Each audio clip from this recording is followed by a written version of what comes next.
नमस्कार दोस्तों, मैं एक बार फिर आपके सामने आपके साथ।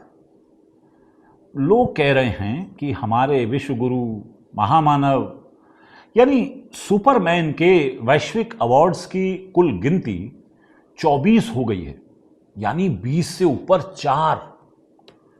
कहीं कहीं तो ये संख्या 25 भी बताई जा रही है।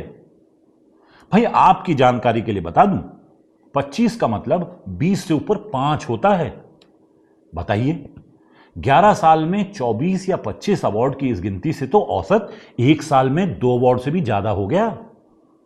हालांकि ये अवार्ड उन्हें अपने प्रधानमंत्री बनने के 2 साल बाद मिलने शुरू हुए, और एक बार मिलने शुरू हुए तो फिर मिलते ही चले गए। बताया जा रहा है कि विदेशी अवार्ड की सूची में उनका पहला अवार्ड 2016 में order of king Abdul Aziz award था। अवार्ड्स की लिस्ट में ये सारे अवार्ड जो यहां दिखाए गए हैं, ये सारे अन्य देशों के यानी विदेशों के अवार्ड हैं, और इनमें देसी अवार्ड शामिल नहीं है। मुझे आज भी याद है वो पहला अवार्ड जो हमारे महामानव को मिला था। भला सा अवार्ड था, क्या नाम था उसका? Kotler presidential award. भाई आप कुछ भी कहें, महामानव की इंटरनेशनल अवार्ड्स के प्रति जो आसक्ति है, जो चाहना है, वो उसी अवार्ड से शुरू हुई थी। इस अवार्ड के बारे में याद करते हुए मेरी तो आंखों में आंसू आ जाते हैं। एक तरफ स्मृति ईरानी, पीयूष गोयल, बीएस येदियुरप्पा, रमन सिंह, जितेंद्र सिंह, राज्यवर्धन राठौड़, प्रकाश जावड़ेकर इस अवार्ड को लेकर महामानव को तमाम तरह की बधाइयां दे रहे थे। लेकिन हमारे महामानव से जलने वालों ने इस प्राइम अवार्ड पर अटकलें लगा दी, इसे विवादों के घेरे में ले आए।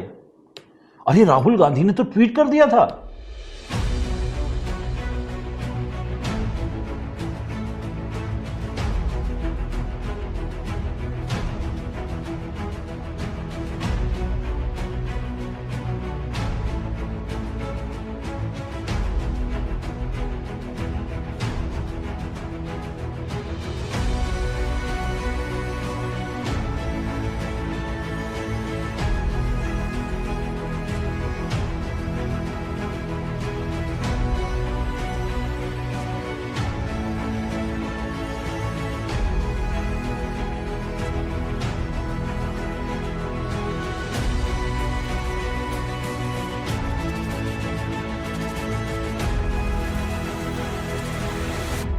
अजी जलने वाले बस जलते हैं। राहुल गांधी को खुद कोई अवार्ड तो मिला नहीं, इसीलिए महामानव को जब ये विश्व का महान अवार्ड मिला तो उसके बारे में वो सब उल्टी सीधी बातें कहने लगे। अजी छोड़िए इस बात को, पुरानी हो गई। लेकिन सच कहूं, महामानव को इन अटकलों से धक्का लगा, उन्हें दिल से दुख हुआ। अपने फिलिप कोटलर अवार्ड की बेहुरमती को तो महामानव किसी तरह झेल गए, मान लीजिए। लेकिन इसके बाद महामानव को मिलने वाले अवार्ड्स का स्वरूप बदल गया। इसके बाद उन्होंने दुनिया भर से अवार्ड मिलने की जो कड़ी शुरू की, तो आज तक वो कड़ी रुकने का नाम ही नहीं ले रही। महामानव, विश्व गुरु, ब्रह्मांड गुरु बनने के काबिल किसी शख्स को कोई अवार्ड मिले तो उस व्यक्ति की नहीं, खुद उस अवार्ड की इज्जत में इजाफा होता है। जैसे इन अवार्ड्स को मिलने से मोदी जी की छवि में सुधार नहीं हुआ, बल्कि मोदी जी को मिलने वाले अवार्ड्स की छवि बदल गई है। मोदी जी को मिलने से पहले इन अवार्ड्स को कोई जानता था? कोई नहीं जानता था। मोदी जी को मिलने के बाद इन अवार्ड्स की दुनिया भर में बात होने लगी। भाई अगर आपको मेरी बात का यकीन नहीं है तो बताइए, इससे पहले कौन इस अवार्ड को जानता था? The Grand Cross of the Order of Marquarius 3 सम्मान के लिए मैं आपका, साइप्रस सरकार का और साइप्रस के लोगों का ऐसे हार्दिक अभिनंदन करता हूँ, आभार व्यक्त करता हूँ। यह सम्मान केवल मेरा, नरेंद्र मोदी का सम्मान नहीं है, ये 140 करोड़ भारतवासियों का सम्मान है। मोदी को मिलने की वजह से पूरी दुनिया को यह पता चला कि इस तरह का अवार्ड भी कोई दुनिया में मौजूद है जिसे लिया भी जा सकता है। महामानव को मिलने वाले सभी अवार्ड्स की लगभग यही हालत है, फिलिप कोटलर से लेके अब तक। दुनिया जलती है महामानव से। आज मैं बहुत सारा रिसर्च कर रही थी, मुझे कोई भी ऐसा नेता नहीं मिला जिसने कि मोदी जी की तरह इतनी ज्यादा संख्या में अवार्ड्स लिए हों। पहले कि आप पुराने लीडर्स आप सोचिए, चाहे वो जवाहरलाल नेहरू हो, चाहे इंदिरा गांधी हो, उनको इक्का दुक्का कुछ अवार्ड्स मिले, लेकिन कभी भी अवार्ड्स के लिए इस तरीके से लॉबिंग नहीं होती थी। लेकिन अब तो ऐसा लग रहा है कि विदेश नीति के नाम पर केवल और केवल मोदी जी के लिए अवार्ड्स लिए जाते हैं। इन जलने वालों को दरअसल कुछ पता तो है नहीं, यूं ही इधर उधर की हाँकते रहते हैं। अब आप तो जानते हैं, आप ही बताइए, इस महानतम पत्रकार रजत शर्मा को जब साल 2015 में पद्म भूषण मिला था तो क्या किसी को पता था कि यह अवार्ड उन्हें किस लिए दिया गया है? मैं आपको बताऊं, खुद रजत शर्मा को अब तक यह नहीं पता कि यह अवार्ड उन्हें किस लिए मिला था।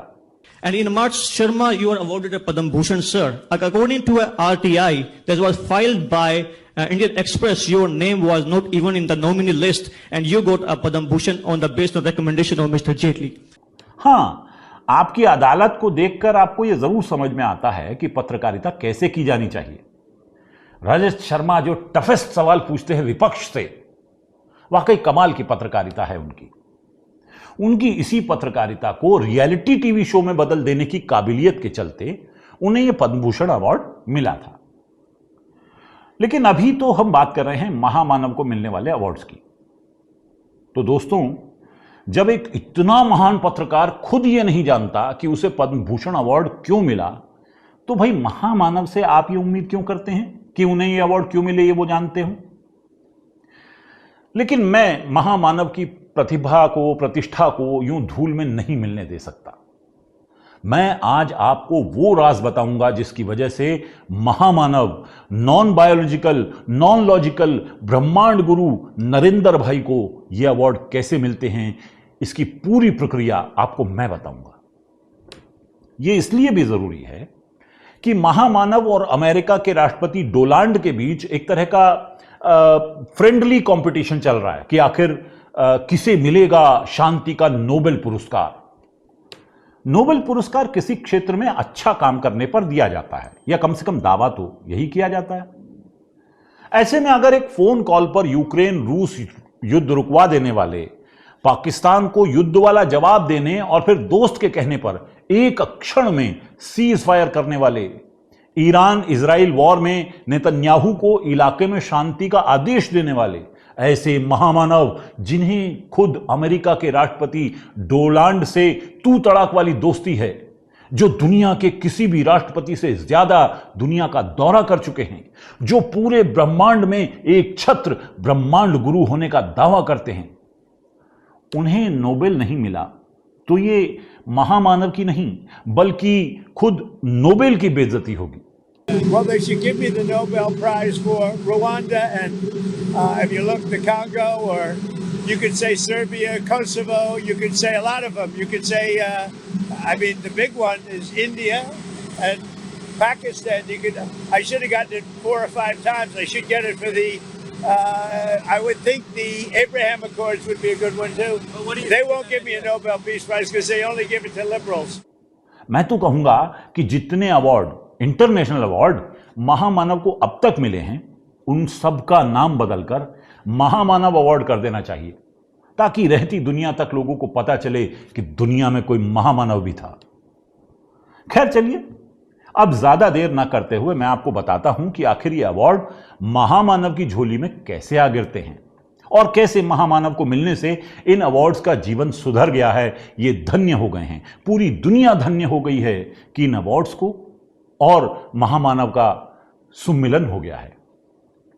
तो सबसे पहले होता यूं है कि इन अवार्ड्स को पता चलता है कि दुनिया में एक ऐसा देश है जिसके प्रधानमंत्री एक नॉन बायोलॉजिकल महामानव हैं, वे विश्व गुरु हैं और उनके जैसा ना तो कोई हुआ है ना कोई होगा।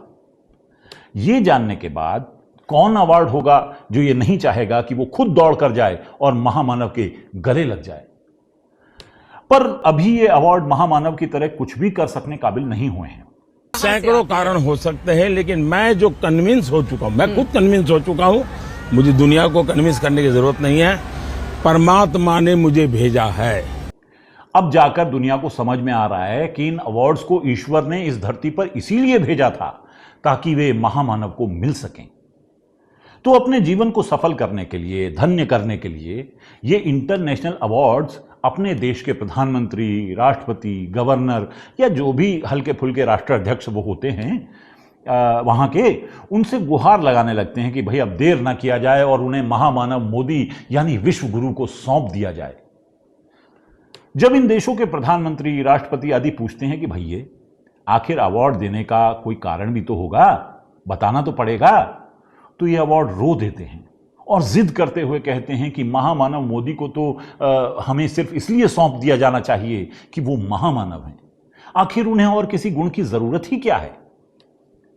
इन अवार्ड्स की ये गुहार सुनकर इन देशों के प्रधानमंत्री, राष्ट्रपति, गवर्नर आदि अपने देशों की पीआर टीम को मुस्तैद करते हैं। इन देशों की पीआर टीम महामानव की टीम से संपर्क करती है। पहले तो महामानव मना कर देते हैं, साफ मना कर देते हैं, भाई आखिर कहां कहां जाकर किस किस अवार्ड को धन्य करें वो। लेकिन फिर इस बेचारी देश की जनता के चेहरे को देखकर, अपनी कैबिनेट को देखकर, दुनिया को देखकर और इन अवार्ड्स की बेचारगी को देखकर वो इन अवार्ड्स को लेने के लिए हां कर देते हैं। फिर एक दिन नियत किया जाता है, उन देशों में वहां जाकर महामानव वो अवार्ड लेते हैं और ये अवार्ड अपने जीवन के सबसे शुभ दिन का इंतजार करते हैं। महामानव इन देशों के दौरे की योजना बनाते हैं और आखिरकार वो इन अवार्ड्स को ग्रहण करके इनका जीवन धन्य करते हैं। ये अवार्ड जिन्हें अब तक मोदी ने धन्य किया है, इनकी किस्मत देखकर नोबेल पुरस्कार जलता रहता है कि हाय मैं महान मानव को न मिला, क्यों न मिला। लेकिन दोस्तों, सबकी किस्मत में महामानव को मिलना नहीं होता। मुझे पूरी उम्मीद है कि ये नोबेल फोबेल जैसा अवार्ड ये ट्रंप जैसे छोट भैये नेता की झोली में जाएगा। हमारे महामानव के हाथों धन्य को होने का अवसर उसे शायद नहीं मिलेगा। पर आपको ज्यादा निराश होने की जरूरत नहीं है। दुनिया के 25 देश ब्रह्मांड गुरु को अवार्ड दे चुके हैं। बाकी दुनिया बार बार चिट्ठियां लिख रही है, बार बार फोन कर रही है, ईमेल कर रही है कि उनके यहां जाकर भी अवार्ड ले लिया जाए। लेकिन अभी महामानव के पास वक्त की कमी है। अभी इस देश में ही बहुत सारे तथाकथित प्रगतिशील, वामपंथी आदि महामानव पर सवाल उठाने की हिमाकत कर रहे हैं। मेरा आपसे विनम्र निवेदन है कि यदि आप किसी ऐसे व्यक्ति को जानते हैं जो ऐसी हिमाकत कर रहा हो, तो उसे ये वीडियो जरूर दिखाएं ताकि उसकी आंखें खुल जाएं और वो दुनिया में, पूरी दुनिया में महामानव को अवार्ड मिलने की वकालत करे। यूं पूरा विश्व महामानव की महामानवियत को जान चुका है और वो दिन दूर नहीं जब अन्य ग्रहों से भी महामानव को अवार्ड मिलने शुरू होंगे। पर तब तक के लिए हमें कुछ और इंतजार करना होगा। सफर लंबा है ना, थोड़ी देर हो जाती है।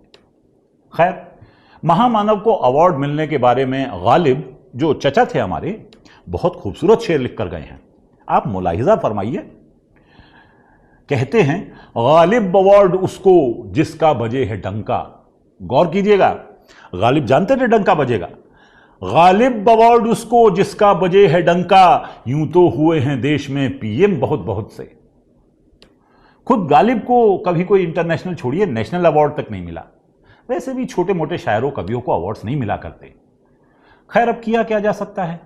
ये बायो और नॉन बायो की बातें हैं, हम आप जैसे लोगों को समझ नहीं आने वाली। आखिर में आपसे वही पुरानी घिसी पिटी सी गुजारिश है, लाइक और सब्सक्राइब करें, शेयर भी कर देंगे तो अच्छा होगा। फिर मिलता हूं, नमस्कार।